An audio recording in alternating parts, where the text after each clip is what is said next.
The golden age of Final Fantasy, a span of 7 years that sent a Japanese RPG series into the gaming mainstream. Stories and characters you've never been able to forget, worlds you'd escape to where you'd live 100 lives, games that still, to this day, welcome you home with open arms. An age where Final Fantasy VI pushed the Super Nintendo to the limit and Sony hosted a 4-punch barrage of knockout hits on its PlayStation consoles. A remarkable age of storytelling and immersion. An age that ended in 2001 with the last exceptional entry of the series, Final Fantasy X.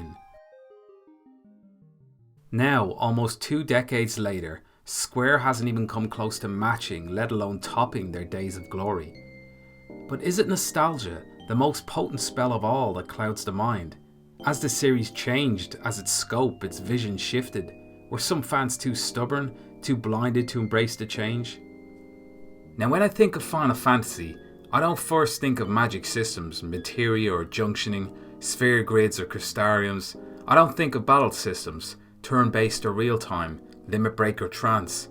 I don't think of mediums of exploration, world maps or corridors. They're all toppings, supporting details that add spice. To me, Final Fantasy at its core is about 2 things, story and character. Get some of the supporting details wrong, I can deal with that. But if you drop the ball on story or character, you've made a fatal error in a series that, at its height, was renowned for its storytelling ability. If you know Final Fantasy, you know its origins. You've heard it 1,000 times. With Square's back against the wall, Hironobu Sakaguchi launched Final Fantasy in a last desperate bid to hit a commercial home run. At the dawn of the franchise, Final Fantasy was more about stunning you with gameplay and scope, but it became evident that Square had more to say. By Final Fantasy IV, the series had found a cinematic voice, one which it perfected in Final Fantasy VI, and then unleashed with all the fire and venom the Sony PlayStation could support. Final Fantasy VII, the series' first true mainstream hit. It's where most fans joined the series, myself included. I'm in that percentage of people who were largely underwhelmed by the game's presentation, who struggled to get to grips with the battle system. Coming from a diet of platformers, beat-em-ups and third-person action games, Final Fantasy VII, and RPGs for that matter, was alien ground to me. There was barely anything familiar to latch onto in its mechanics. Feeling a little out of my depth, I contemplated that I'd made a big mistake in my purchase. But suddenly, there appeared characters with real conflict, flawed 3D beings with pointy edges. There was pain written on their pixels, their stories more dynamic than the pre-rendered backgrounds. Characters that made choices, pushed themselves into corners, dealing death and destruction as a side effect, all in the name of toppling the monolithic corporation which had its talons wrapped around the planet's neck. From the offset, we knew that our heroes would be grey and never perfect, and we were sold. Cloud, a troubled mercenary battling the repressed legacy swimming through every vein in his body, the plight of the planet, the life stream, so far removed from his thoughts. Yet, in an effort to win the war on his sanity, he spearheads a journey to save the world from a sword-wielding genetic miracle, a dark shadow from his past. And who could forget Barrett, a man who helped usher in an age of Mako power to his small mining community, only to see it burn before his eyes. Barrett, who vowed never to be burned again, now head of a resistance group, some labelled it a terrorist organisation. Dark choices in the name of toppling the tyrannical energy company, Shinra. Or how about Tifa, key player in the movement against Shinra, who sees her childhood friend a broken and warped man, who must venture into his very mind to piece back his sanity like a jigsaw. Round out the cast with a flower-selling slum girl, / last link to the ancients, a vampire-like ex-Shinra employee now hungry for revenge, and let's not leave out a mechanical cat riding a stuffed doll, please. Powered by a top-level Shinra executive no less, dedicated to levelling the playing field against his own employers. Face it, Square don't make characters like this anymore. All in a world that feels authentic and lived in, with a history that could span the ages. And like any great novel, you keep flipping the pages to see what the next twist or turn will be, what the next town or city with its own story to tell will be. And before you've even realised it, whether or not you ever picked up an RPG before in your life, Whether or not you were too hasty in condemning the graphics or gameplay is irrelevant now. You are hooked. You've bought into this world. You're invested in the outcome, the future for both the main characters and the hundreds of NPCs littered across this vast world, collectively living under the ticking time bomb that is Meteor. Whatever way you rank your Final Fantasy games, you can't deny that Final Fantasy VII made you feel something, made you care about its story and characters. Nothing in Final Fantasy VII holds up without those crucial ingredients. Sure, without it you might still have dipped into the Gold Saucer minigames, or marvelled at the game's size, but it was the story and characters that made you care. Is the game perfect? Are any of the games in the Golden Age perfect for that matter? Of course not. Look at the immediate sequels to 7 as an example. Final Fantasy VIII and 9 both falter in their own ways. 8 tells a sprawling tale through 2 generations. 2 male leads trace separate timelines in a turbulent world of feuding nations, while the shadow of a sorceress looms. The writing wavers from compelling to at times ludicrous, and sometimes the difference is only paper thin. When the characters, seemingly cast together by the wheels of chance, are now suddenly tied together by a shared childhood, it robs the characters of their strengths, their individual tenacity and spirit that made them a dynamic element of your team, and instead makes their participation nothing more than ticking a box on a guest list. And when the opportunity to place the female lead Rinoa as a complex villain is not seized upon, despite clues to the contrary, it feels like the story's been taken out of the oven just a little too early. And the medieval style Final Fantasy IX, which starts out as a quest to kidnap the princess, but becomes an escort mission, and then a race against time to defeat a tyrannical queen, and ultimately a journey into the stars to lock horns with a genetic rival, hell-bent on destroying the world. As the story progresses, it loses its focus, the curtain is pulled back, and the scope becomes almost too wide to bear.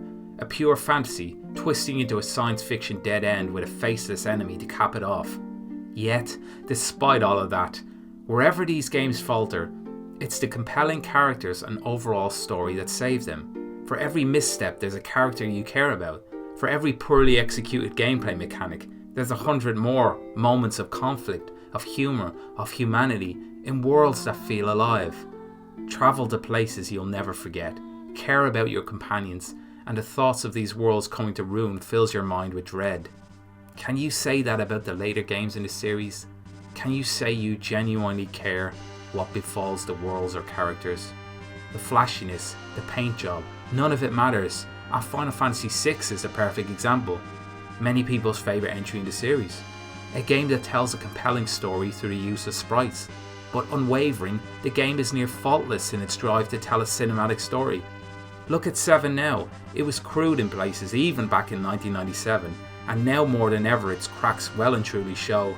Yet its beating heart, plot and character, the blood that keeps that heart beating, has stood the test of time, with fans only craving more. With the release of 6, 7, 8 and 9, Square had quadrupled down on their drive, desire and talent to tell epic stories. Caught in their whirlwind, it was an amazing time to be a Final Fantasy fan. There was a real sense that as graphics improved, great stories and characters would only be amplified, and the possibilities were endless. And indeed, in the early 2000s, the best was just to come. Final Fantasy X launched to eager fans in 2001.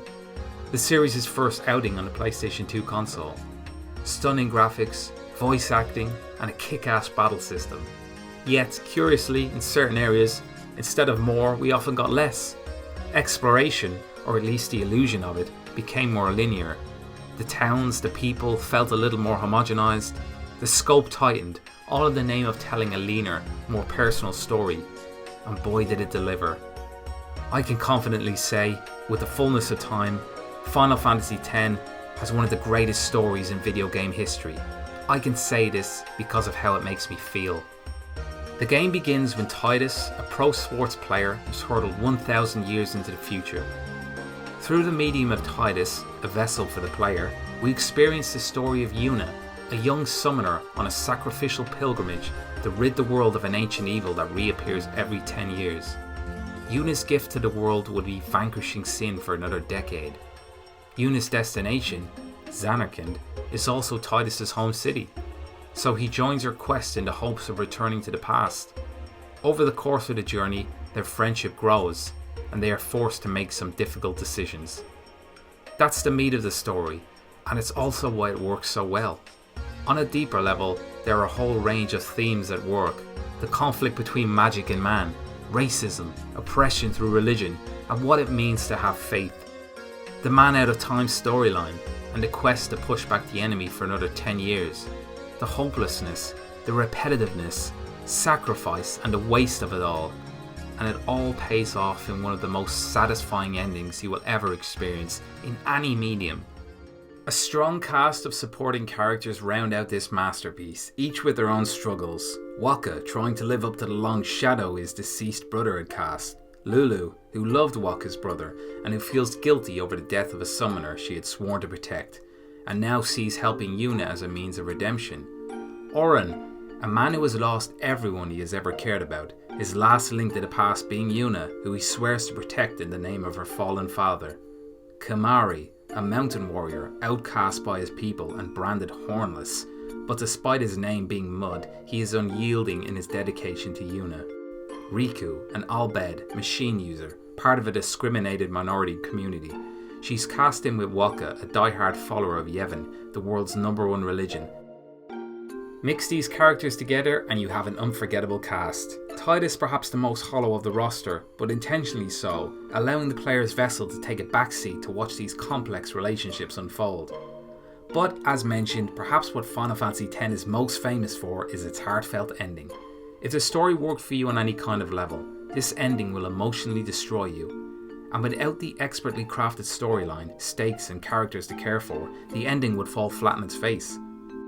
Looking back, I think it's thrilling that even with the advent of the PS2 and all of the stunning technical achievements Squaresoft wanted to showcase, they still kept story and characters close to every stage of the design process. Sure, at the time I recall fans unhappy about the exclusion of a proper world map, about being unable to fly the airship, about the lack of minigames, or the tedium of the sphere grid's linearity. But fast forward all these years, as game mechanics chop and change like the sea, what stands the test of time is the core. Square absolutely nailed the themes, the characterization, the pacing, the twists, the turns, the story, and it's why Final Fantasy X still affects us on an emotional level today. It was 2001. Video game columns were filled with both praise for Final Fantasy X and snippets about Final Fantasy XI, the franchise's first MMO. We looked to the future, imagining what Final Fantasy XII and Final Fantasy XIII would be like. Squaresoft were knocking it out of the park, and we had full faith in their skill. What characters, what worlds awaited? With the advent of the PlayStation 2, we could only dream of the destinations. Whatever lay ahead would be golden surely. We stood at the edge of a precipice. That was a beautiful time to be a Final Fantasy fan. Little did we know, it was the end of the Golden Age. In 2001, spurred on by the runaway success of Final Fantasy X, Square set to work on turning out a sequel. Kazushige Nojima overcame his early reluctance to overwrite the cathartic and satisfying conclusion to Final Fantasy X by doing just that. X-2 opted for a cutesy J-pop style, a departure for the series. But it wasn't the striking new gameplay mechanics that gave pause. It was actually quite fun. It wasn't the leading ladies taking the helm, a first for a series dominated by young male leads. It was perhaps the absence of danger, the LeBlanc syndicate no match for even the quasi-imposing Seymour Guado. How do you top the stakes of Final Fantasy X? Cheesy and at times even cringy, the game transforms Yuna from saviour to world-renowned pop star. I guess she needed something to do after defeating Sin, but becoming a recording artist was probably the last thing I expected. The pop idol aspect helps the game exaggerate its girl power theme, and the story plays more like a comedy at times. Overall, the title represents a big tonal shift from 10, including a weaker storyline. There are traces of depth layered throughout the story, the tragic and ancient lovers Len and Shuyin, echoes of the past that call out through the ages, intertwining with Yuna's mission in the present day. However, unlike 10, the moments of depth are now outweighed by a fun and relaxed stylistic approach. While 10-2 didn't hit the right notes with many fans, there wasn't much cause for concern. After all, a new main numbered Final Fantasy set in a brand new world would surely remedy any fears. While much of Square's development team were tied into the series' first MMO title, Final Fantasy XI, which was proving a hit in the MMORPG community, fans would have to wait years to play Final Fantasy XII. In 2003, Square merged with Enix, creators of the Dragon Quest series. Square had just recovered from a failed 2001 venture into the film industry with The Spirits Within. It retreated, licking its wounds, confidence rattled, yet comforted by strong sales in recent titles, now with a renewed focus to become a key player in the Western market. It could almost be said that everything changed after and as a result of the merger, but it's not completely true. While the new organisation made the corporate decisions which fueled the fall of Final Fantasy, 10-2 was purely a Squaresoft game. While work continued on Final Fantasy XII, 2005 was famous for unleashing a range of Final Fantasy VII spin-offs, chief of which was Advent Children. With Tetsuya Nomura at the helm, Advent Children was a mess of scenes featuring characters with incomprehensible motives and crisscrossing purposes, a hollow spectacle. Witness Cloud, a brooding and self-exiled loner, 2 years removed yet still weighed down by the events of Final Fantasy VII. Something that sounds interesting on paper but makes for anything but magnetic viewing. Where is the Cloud who found truth and identity, love amid uncertainty, and hope in the darkest of corners? He's lost for most of the picture, along with any semblance of clarity in the plot. The rest of the catalogue of FF7's spin-offs drew a mixed reaction. Fans shrugged at Dirge of Cerberus, yet hailed Crisis Core, both titles further adding to the mythos established in FF7, while retconning in new and powerful characters that somehow managed to make everyone's favourite villain feel just that little bit less special. Overall, the FF7 spin-off series proved underwhelming. Experimental gameplay choices aside, Square Enix's flagship title Advent Children should have been everything. A spectacular story and character-driven tale, fit enough to carry the expansive game titles on its back. Instead, it's a meandering, slow and muddled picture with some awesome battle scenes. And it was enough to raise alarm bells back in 2005. That's probably around the same time I stopped craving an FF7 remake, suddenly aware that the story and experience I thought was FF7 may be something else entirely in the eyes of Square Enix.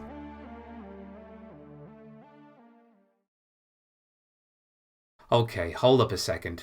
It's important to say that I don't mean to create a Final Fantasy timeline here. You can find that in-depth information elsewhere.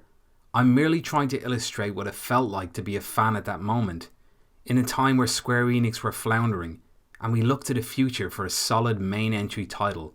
Fans craved an antidote for all the dilly-dallying around spin-offs and movies. We wanted a game to grab us again. We wanted to escape.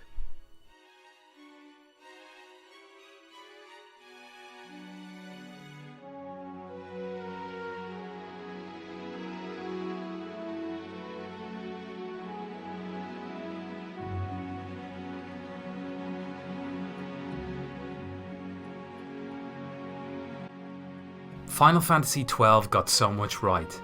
An exhilarating battle system, fresh from the standards of turn-based combat.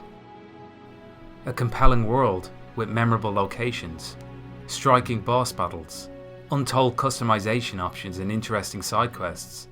And even despite the fact that the world of Ivalice is so bogged down in territorial disputes, with feuding emperors, chancellors, statesmen, judges, making it near impossible to grasp the depth of what is actually going on in one playthrough alone, Final Fantasy XII manages to tell a pretty decent story, with some real standout moments of character depth.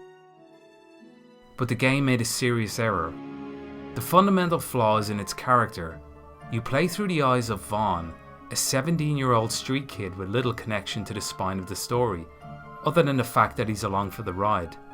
Vaughn and his friend Penelo are safe chips, played by Square Enix in an effort to appeal to the mass market. Because another character was supposed to spearhead this story, Captain Bosch, the disgraced soldier, imprisoned for assassinating the king, except he didn't do it. It was his twin brother.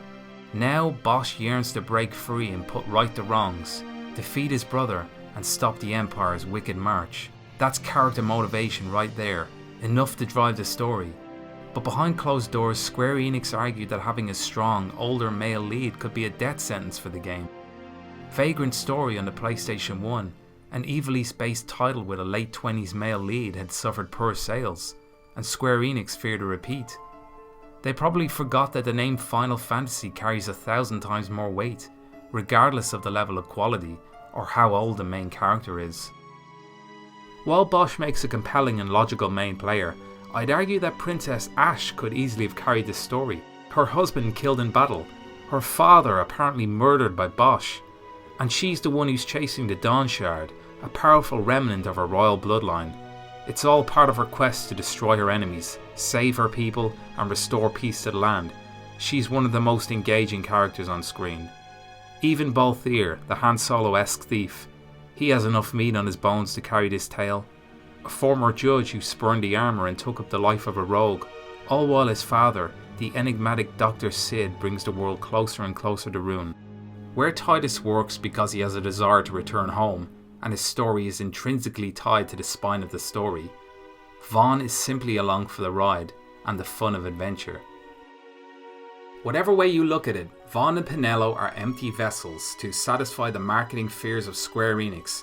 In a way they are harmless, but deadly to the story as they muddy the waters and remove the clarity that was so desperately needed in this slightly more mature outing. I don't mind Vaughn so much as a character, but he's particularly problematic because of his origins, a shoehorned teenager to cater for a younger demographic. However, it's clear that in the story's most poignant moments, he's always backseat, an observer, and nothing more. Everything of consequence is happening around him, and other characters dictate the direction of the storyline. He even made me a judge. You were a judge? Part of a past I'd rather forget.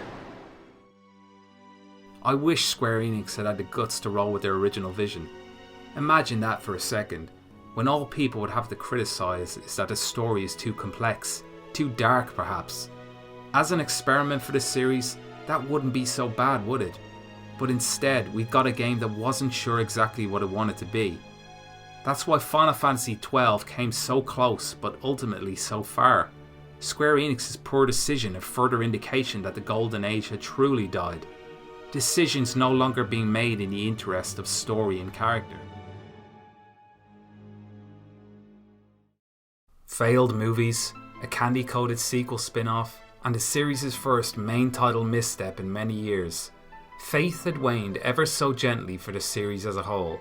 How could we return to those days of glory, where even in the lowest pixel quality, with the largest constraints, you could find heart, something that moved you? Final Fantasy XIII had a lot to live up to. Early screenshots and videos looked interesting. Square Enix seemed to have fully embraced the science fiction universe. But what quickly became a concern to me, following the game's 2010 launch, was just how fragile and half-hearted the storyline was. What's the premise? While trying to save her younger sister from the grips of the godlike Fal'Cie, Lightning and her allies are branded and tasked with saving the world from a greater threat. As a premise, it's perfectly fine. The problem is that the core elements of this strapline just aren't all that interesting. Lightning, a cardboard statuesque soldier, devoid of personality. We've seen it before with Cloud and Squall, but they blossomed, they had layers. And even if you didn't connect with Squall in the 90s, his introvertedness, his abandonment issues, his fragility, his juxtaposition to Renoa and friends, has aged remarkably well.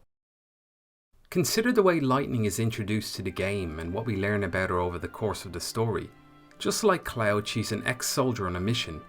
But while Cloud is motivated by money at first, Lightning has a deeper, primal mission, rescuing her sister. So that should be much more engaging, but somehow it's not. Lightning plows through the game's opening, muttering something about finding the Fal'Cie. She's joined at all times by Zaz, who holds his own agenda close to his chest. The beauty of 7's intro is that the focus is entirely on Cloud, a seemingly cold mercenary intent on earning his pay, who is absolutely ambivalent to the bigger picture. He's challenged from the get-go, forcing him to voice his stance, putting him not just at odds with Barrett, but also, in most cases, the player. Unlike Lightning, once we settle into the game, what we know about Cloud and what we find out become two separate things. The information we have learned just barely scratching the surface. The truths about his character, his past, becomes a story in itself. Looking back, the moments that shaped those revelations have become iconic, due to the seismic effects they created. And the same can be said for the deconstruction of the Wall of Squall, the haunting of Zidane, and the revealed purpose and bravery of Yuna. Moments that made you reevaluate everything you thought you knew about these characters. Lightning is one note throughout the majority of the game, except when she is nice, which I guess is supposed to be character growth. It doesn't help that a multitude of characters take the central POV. The entire game is even narrated by a sub-character, further diluting Lightning's chances of winning us over. Cloud only passes the torch when he's out for the count, and at least for the majority of the time he's not in the driving seat, everything is still serving Cloud's story. Because of Lightning's constant cold affront, we never truly explore her relationship with Sarah. All we understand is the primal instinct to find a lost sibling, so Lightning has our empathy, but not our interest. What should be a core element of the story, bringing Sarah back, proves underwhelming. Many of us just don't care enough about either sister to see them reunited, and Lightning's disdain for her sister's boyfriend Snow creates little drama or conflict. Honestly, I can't keep up with this game. Final Fantasy XIII is relentless in its ability to throw information at you, inundating you with name after name, Fal'Cie, Pulse Fal'Cie, Lucie, Seath, and so forth. Names that sound all too similar, with no clear distinction between them. It's the way the story's told that makes it confusing. Instead of building up to larger concepts over the course of the game, they hit you with everything from the offset. The Fal'Cie and Lucie, which make up the rules and bones of this universe. Trying to get to grips with this requires acres of reading through the game's encyclopedias. Any good story will tell it through the moment. Of course, when trying to deal exposition, there's always a danger of heavy-handedness, but the game makes little effort to explain what is perhaps the most complex universe in the FF franchise, and anything of interest or note is buried in a menu somewhere. The golden rule of storytelling is show, don't tell. Don't tell us the rules of the universe, show us.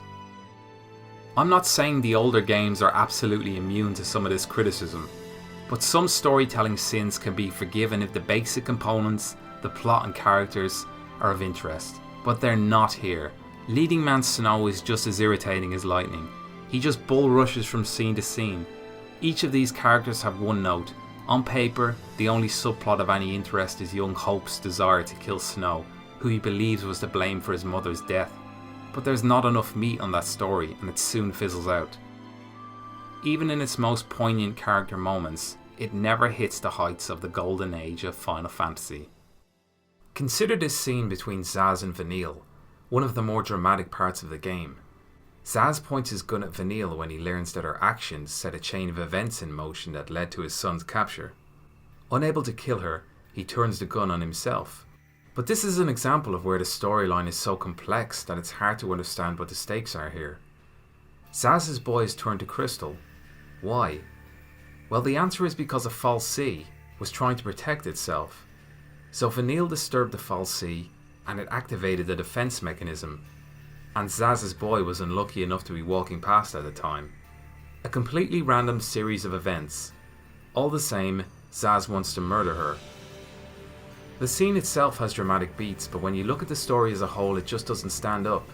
An angry and desperate Zaz tries to kill Vanille over a mistake, something she had no awareness of. It's hard to sympathise with his thinking, to get inside his head and understand his position, especially within the confines of such an often confusing plot. Compare that to Barrett and Dyne's standoff in Final Fantasy VII, where Dyne holds Barrett at gunpoint. Why? Because Barrett convinced the town to embrace Shinra, which led to the reactor explosion, which led to the town being burned down, which led to Dyne losing his wife and child. At least that's what he believes, sinking him deeper into a whirlwind depression. Unlike Zaz, Dine's hatred over a mistake makes more sense. He's been left to wander in Coral Prison, his mind dwelling over all that he's lost. He was the only voice that opposed the Mako reactor, while Barrett championed it. With the village destroyed, his wife and child dead, and his mind warped, we don't have to agree with him turning his gun on Barrett, but we understand it. There's a long and complicated history between them. Dine's decisions make sense, especially in the context of the story, where Shinra has gone on to suck everything dry, destroying any hope of tomorrow. When you step back and look at both scenes, it's obvious which one works better based on tension. Which game laid the groundwork better? Which scene made you feel something?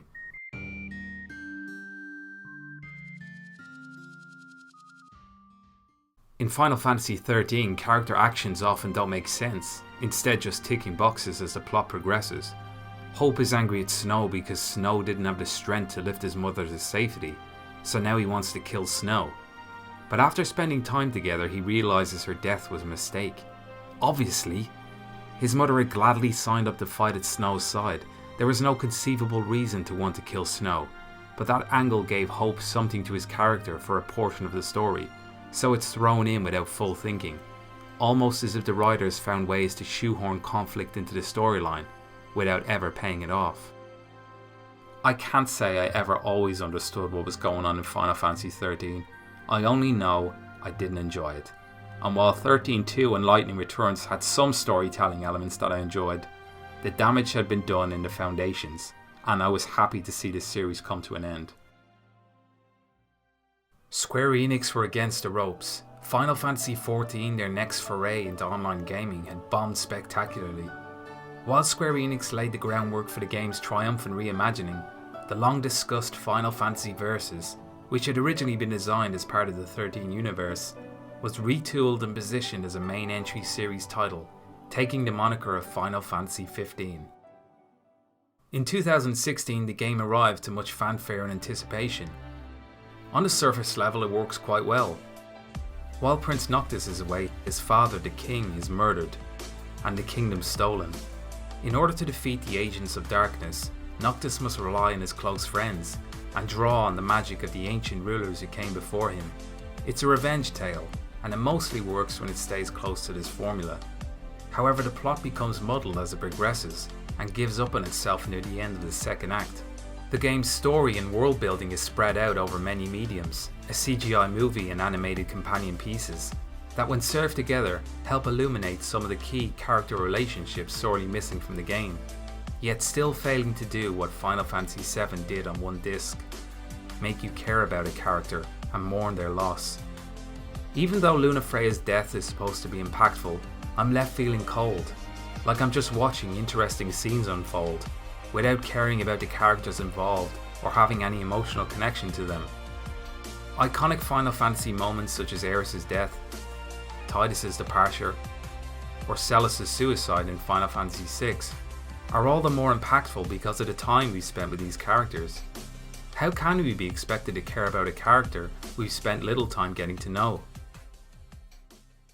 Noctis' relationship with his friends is a fun and welcome addition, but it never feels fully realised. I mean, how awesome would it have been for Noctis to emerge from his tomb 10 years later and see a world truly warped, his friends scattered and changed by the years. Instead, life continues almost as if a decade never passed. His friends show little enthusiasm for his return, almost as if he'd simply gotten lost on the way home from the bar after a night out. Hey. Hey? That's all you have to say for yourself after all this time? The last part of the second act should have been about Noctis trying to find his friends in a ruined world. The skeleton of the story works: a stolen home, a murdered father, a quest for revenge, but there's too much missing. When it transpired that crucial plot elements were left out of the game in order to get it over the line, fans were naturally outraged. There was huge promise within this game. You can see it through the haze like a mirage of greatness, but the cloud of poor judgment obscured it. There's one important point I've only touched on, and that's immersion. It's something that serves story and character closely. The atmosphere of the world, the believability, It's what makes you think that you are a cog in a living, breathing world. It's what the Golden Age games excelled at, and what 15 recaptured some of. I feel that one of the main reasons why Final Fantasy VII was so successful to a mainstream audience was that immersive factor. In the first portion of the game, you traverse the industrial world of Midgar, the slums where the lower class survive, and the seedy underbelly where crime thrives, all while looking up at the Shinra HQ and skyscrapers.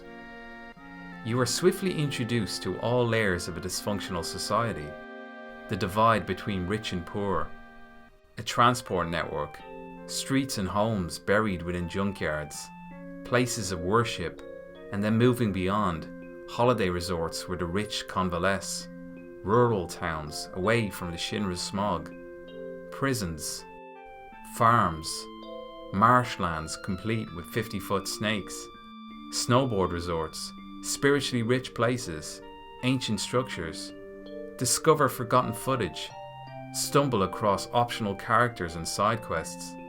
You can even buy your own villa. And of course, there's an entire theme park to explore. There are many people who are sucked into Final Fantasy VII through the Gold Saucer alone. Games within games. A place you could escape to and ignore the peril and misfortune happening outside its doors. Because there is so much care and attention spent on crafting a living, believable world, when you meet characters like Vincent Valentine, Kate Sith, Barrett, Red 13, you understand the background they come from, you see where they fit in the grand tapestry of this world, and it only serves to make them living, breathing beings.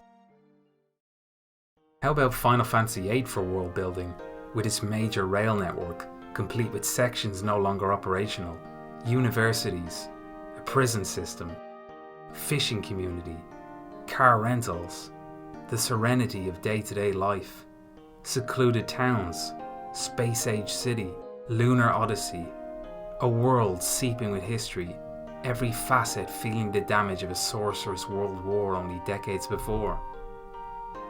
Everything is serving to create a living, breathing world.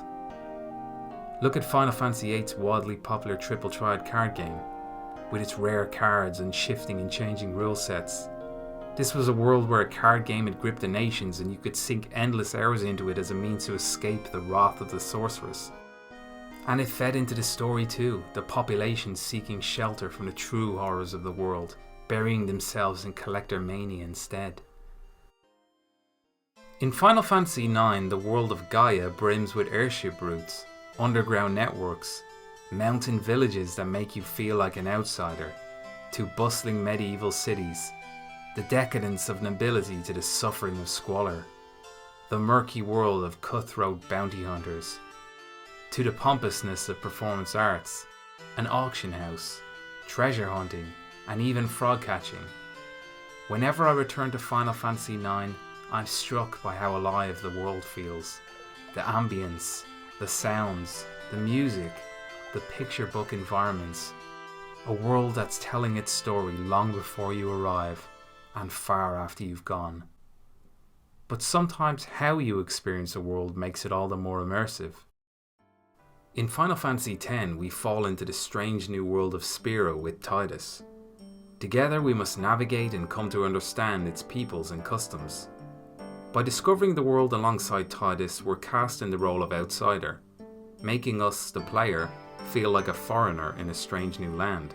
It's that feeling you get if you've ever moved country, joined a new school or started a new job. We make allies, enemies, and social mistakes as we undertake our epic journey of discovery. As we tag along on Yuna's pilgrimage, we see the world of Spyro unfold. Diverse and intriguing locations wait around every corner. From sandy beaches to snow-capped mountains, Spyro is jam-packed with history and storytelling. Strange and exciting locations constantly serving to remind you of your end goal. And there's even time for a bit of blitzball along the way. Did I mention that Final Fantasy X has its own sports league? How's that for immersion? All of this serves to create a believable world, which in turn serves both story and character, and it became a staple ingredient of the Golden Age games. We know every Final Fantasy game has amazing music and fun gameplay, but not every game has a perfect storm of story and character served by immersion. It's something that later games in the series have failed to accomplish, or even set out to do. For whatever reason, Square lost their focus in this regard. 12 has small nuances like airship routes and a hunting group, but nothing that draws you in like the days of old. In Final Fantasy XIII, the world feels shallow, like one set piece stitched onto another set piece, with bland NPCs and nothing to sink your teeth into. These issues perhaps unfairly exacerbated by the game's failings in other key areas. Yes, 15 tried to capture that magic, the ability to drive between locations, buy fuel, listen to the radio, order food and play games. It's just a shame that the towns felt static and lifeless, their glamour only surface deep, an empty world, far beyond the character and charm of its ancestors. So what am I suggesting is transpired over at Square Enix to explain the dip in quality over the years? For many fans, the obvious go-to explanation is the merger, the union between Squaresoft and Enix in an effort to bolster their position in the Western market. Sure, 10-2 is a Squaresoft game, but everything thereafter has been at the control of Square Enix. It's widely known that Square Enix has championed the reuse of existing assets for easy profit, which explains the 13 sequels, and they've placed a particular emphasis on mobile gaming. Whether it's these things plus their drive to capture the Western audience that has diluted or even polluted their story design and characterization, unless you actually work at Square Enix HQ, it's difficult to say with certainty what exactly is going on behind closed doors. Or does it simply come down to what people are working on what games? I mean, when a movie underperforms, it's the director and writer in the firing line, right? When analysing the games of the Golden Age, compared to the more recent entries, are there any key members of staff that stand out? Series mastermind Hironobu Sakaguchi co-wrote 6, produced 6 and 7, and wrote 9. He left the company after the failure of The Spirits Within. Yoshinori Kitase directed Final Fantasy 6, 7, 8, and 10. However, he produced 10-2 and the 13 trilogy. Is that a mere coincidence that the games he took a creative backseat on and took a more of a project manager role ended up being my least favourite games? Kazushige Nojima wrote Final Fantasy 7, 8, and 10. His key missteps seem to be within the realm of sequels. By and large, the titles he worked on have a greater meaning, rooted in realism with strong moral messages that speak to us today. Power-hungry corporations destroying the planet, stubborn and narrow-minded religions, issues around life and death, the concepts of the life stream and the far plane, confronting the past in order to overcome the present and grow as a person. Cloud, who struggled to come to terms with his own identity, but managed to climb out of the darkness with the help of his friends. Squall's abandonment issues made him antisocial, but over the course of the game he learned to trust people. Tidus hated his father for running away. He blamed him for his mother's death. But by unpiecing the past, he learned to accept his father, to acknowledge that he was a hero, and that he had cared for Tidus. The subject of fathers and sons weighs heavy over the plot like a pendulum, as Jecht, the latest incarnation of sin, follows Tidus, their destiny tied into the fate of all of Spira. Nojima's writing gave these titles an unprecedented level of realism and depth, something missing from most other video games, and it's why he was a key player in the Golden Age. So how is all this translated into sales figures? No surprises here, the top 5 selling Final Fantasy games are Final Fantasy 7, 14, 10, 8 and 15.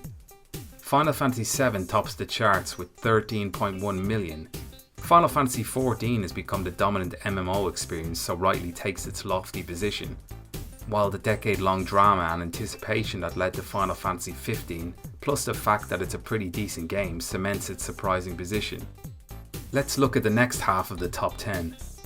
When you set aside the millions of copies Final Fantasy VI sold as part of the SNES mini bundle, it comes in relatively low, due to the fact that the series hadn't blown up in the mainstream yet.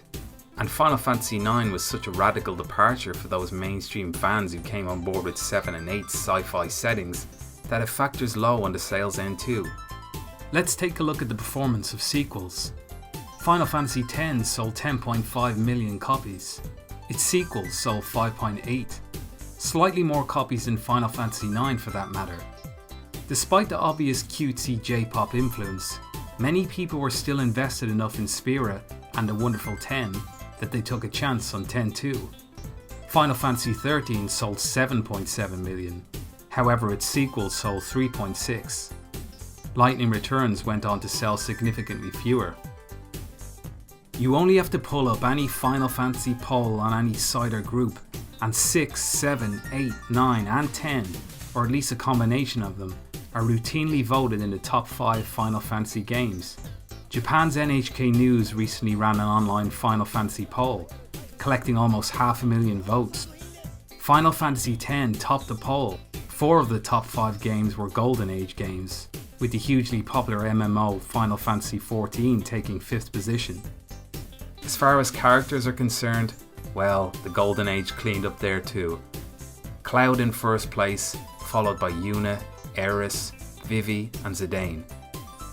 It must be said that for the NHK polls in particular, the demographics that pushed these games to the top, or indeed the demographics who answered the poll, were in the 20 to 29 and 30 to 39 age brackets, placing them in that Golden Age era at the right time, when these games took off like wildfire. So is it a generational thing? Did our expectations of video game universes change? Are we too hard to stun nowadays? I don't think so. I think these games, simply put, were just damn good games. In the NHK poll for Best Final Fantasy Music, the majority of the top 10 tracks were from Golden Age games, if not classic games, all composed by mastermind musician and the sound of Final Fantasy, Nobou Uematsu, whose absence has been felt throughout the modern titles. The one exception in the top 10 was Blinded by Light, the ever popular Final Fantasy XIII battle music, which sat at 5th place, surpassing Golden Age tunes such as Eris's theme and Melodies of Life, perhaps reinforcing the fact that if something's good, it's good, regardless of nostalgia or bias. By now I guess you know what the Golden Age means to me, and what it means to the millions of fans around the world. But I often wonder what a concept such as a Golden Age means to Square Enix. Is it a place they ever wish to return to? Do they even acknowledge its existence? Series creator Sakaguchi has openly criticised the direction of Square Enix, in particular Final Fantasy XIII, and the nature of relying on sequels. After The Spirits Within, he went on to form his own company, drawing with him Nobou Uematsu. They went on to collaborate on such projects as Lost Odyssey, a sort of spiritual successor to Final Fantasy, with far superior story and characterization compared to any modern Final Fantasy, just without the name attached. Their departure from Square left a storytelling void, both the company and the spirit of Final Fantasy feeling their loss. But back at modern day Square Enix, the wheels keep turning nonetheless, pumping out title after title, seemingly oblivious to any lapse in quality or those special elements that made the franchise stand tall above others. The modern day entries have the look and feel of generic titles, not reminiscent of what Final Fantasy was or could still be. In a year that saw Capcom deliver a pulse-pounding faithful remake in Resident Evil 2, Square Enix's 2019 handling of the Final Fantasy VIII HD remaster has been rightly criticised for its half-heartedness, improved character models and modifications pasted over dated visuals. Meanwhile, some fans have lamented the move away from the classic RPG elements that were the series' bread and butter. With the shunning of turn-based systems, Square Enix have doubled down on real-time action, leaving other franchises to serve up echoes of the past.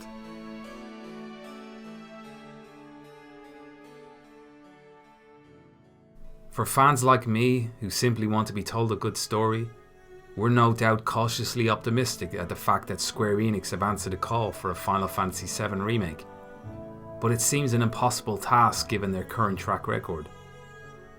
It's a precarious time we live in.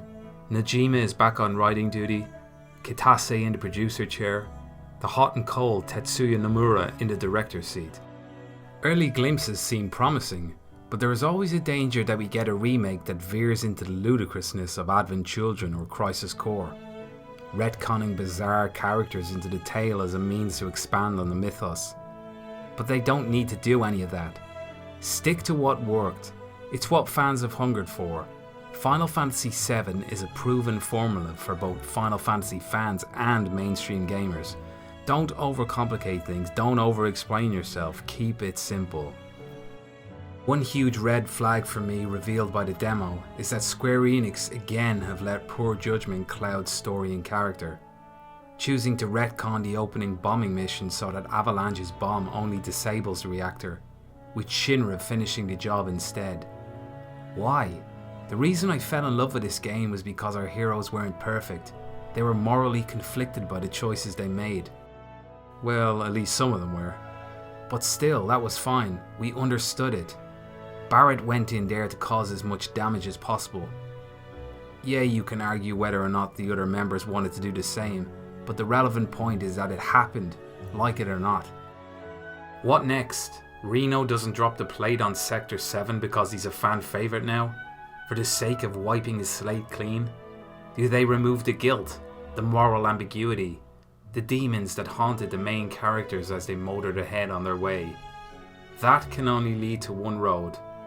Characters that are less complex, that are simply black or white. Characters that are, in the blandest sense, heroes or villains.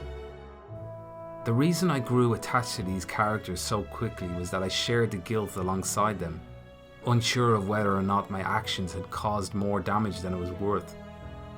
Whether this cause was indeed a worthy one. It may seem small to some, but that's a huge layer removed from the characterization and immersion. I truly hope my concerns are overblown. Time will tell. But it's not just the characters at risk. Final Fantasy VII's often unique and quirky charm will be at the mercy of Square Enix's fabled and fearsome ethics department. The jagged-edged and altogether strangeness will be polished, pruned and perfectly packaged to meet their idea of global standards. Whatever happened to just simply retelling the story? It concerns me because of how precious this game is. I'm worried because it means so much to so many. Final Fantasy VII was the first game where I didn't have to use my imagination to improve it. A living, breathing world already existed before my eyes. And while you can never recreate the magic of a first time, subsequent entries in the series have proven what a good story and memorable characters can get you. A Realm Reborn's expansions Heavensward, Stormblood and Shadowbringers have been huge hits with memorable storylines, with the disclaimer of, by MMO standards, save for Shadowbringers, which has been universally praised for its depth, serving to bring some acclaim back to Square Enix. However, Final Fantasy XIV's success does little to undo the damage wrought by years of lazy storytelling and characterization on our home consoles. The Final Fantasy VII Remake hangs by a thread. Its fractured release meaning we won't fully realise Square Enix's triumph or failure for years to come. As for Final Fantasy XVI, we can only imagine what the future holds as we stand on a cliff's edge. But one thing is clear, Square Enix must once again champion story, character and immersion the way they once so valiantly did in the Golden Age, before the fall of Final Fantasy.